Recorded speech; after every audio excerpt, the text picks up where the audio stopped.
Oo, nangyayari yon. Tingin nyo hindi posible? Hindi posible yon. Tulad lang na sinasabi nilang kapag malapit ka na mamatay, parang titigil ang oras at makikita mo ang buong buhay mong naka-slow motion na parang isang palabas sa iyong harapan. Parang halos ganun lang din yon. Pero mas madali pang ang paniwalaan ng mga pangyayaring ito kung tutusin. Dahil sa halip na sarili mong kuro-kuro, yung mga nasa isip ng kaharap mo naririnig mo, yun ang malaking pagkakaiba.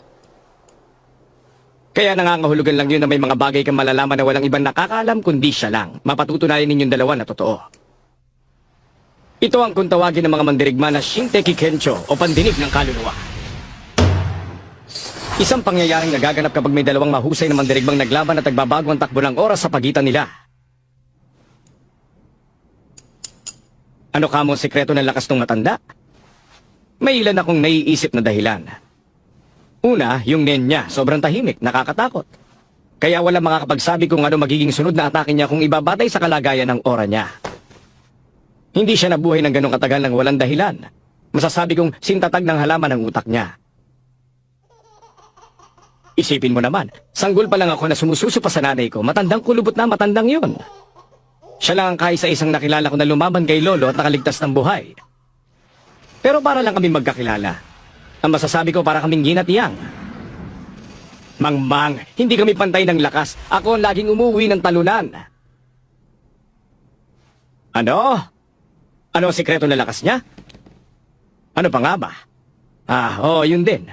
Pagdating sa teknik sa pakikipaglaban, ang pinaka nakakikilabot. Ang Nenability 100 Type Guanyin Bodhisattva.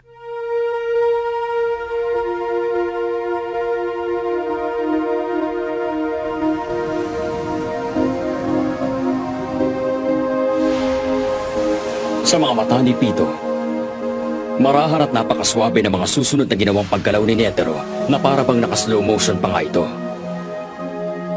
Subalit, walang dudang na kumpleto na ni Netero ang mga paggalaw niya sa loob ng 0.1 second na naganap pagka-activate ni Pito ng ability niya at pagkalunsad niya ng atake. Nangangahulugan lang na kinontrol ni Pito ang pandaman niya sa pag-andar ng oras. Pinabagal niya halos sa puntong huminto na ng tuluyan ng oras para sa kanya. At nagawa yun ang utak niya dahil sa kagustuhan niyang makita ng ganun kalinaw ang mga paggalaw ni Netero. At ang naging resulta,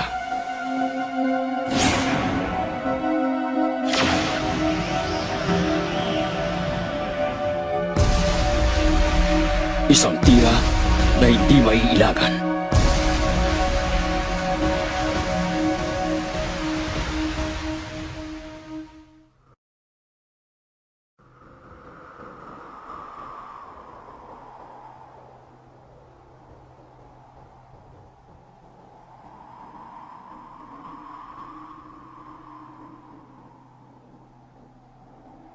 Si Netero, 46 na taong gulang, taglamig. Naramdaman niyang naabot na niya ang limitasyon ng kanyang katawan at pakikipaglaban. Na problema siya ng gusto hanggang sa dumating ang tanging kasagutan.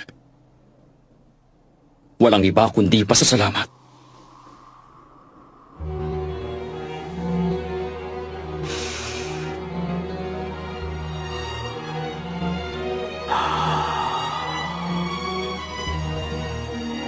Maraming salamat.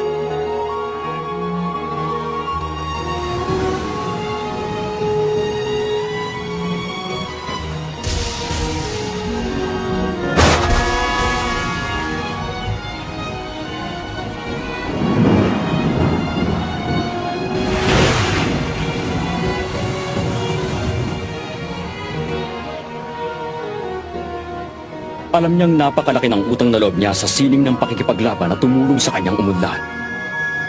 Kaya nag-isip siya ng pinakamagandang paraan para maipakita ang kanyang pasasalamat. 10,000 kada araw na suntok ng pasasalamat. Maghahanda, sasamba, magdarasa, poporma, at susunod.